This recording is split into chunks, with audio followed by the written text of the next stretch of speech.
तर अजितदादा सीएम होणार असतील तर काही जण राष्ट्रवादीतही येतील. प्रताप चिखलीकर यांनी नाव न घेता अशोक चव्हाणांवरती हा निशाणा साधलेला आहे. मी कोणत्याही पक्षात घाबरून प्रवेश केला नाही असं चिखलीकर यांनी म्हटलं. अशोक चव्हाणांच्या मतदारसंघात चिखलीकरांनी शक्ती प्रदर्शन केलेलं आहे. 100 गाड्यांच्या ताफ्यासह चिखलीकरांनी भोकरमध्ये एंट्री केली आहे. मी जेव्हा भाजपमध्ये गेलो तेव्हा ते सांगायचे भाजपमध्ये जाऊन काय करणार. आता मी भाजपमध्ये आलो, तेही भाजपमध्ये आले. आता मी राष्ट्रवादीत आलो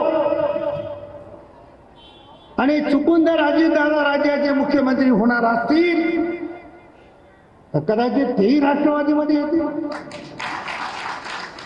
कारण काही माणसं सत्तेशिवाय राहू शकत नाही. आता लोक असंही म्हणतील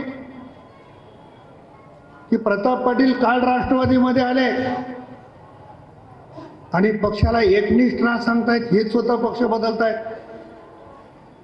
वाटणं स्वाभाविक आहे. मी कोणत्याही पक्षामध्ये घाबरून गेलेलो नाही. माझ्या मागे कुठली चौकशी नाही. मी माझ्या आयुष्यात काही घोटाळा केलेला नाही. मला जे पक्ष बदलावे लागले ते लोकलच्या राजकारणामुळे पक्ष बदलावे लागले.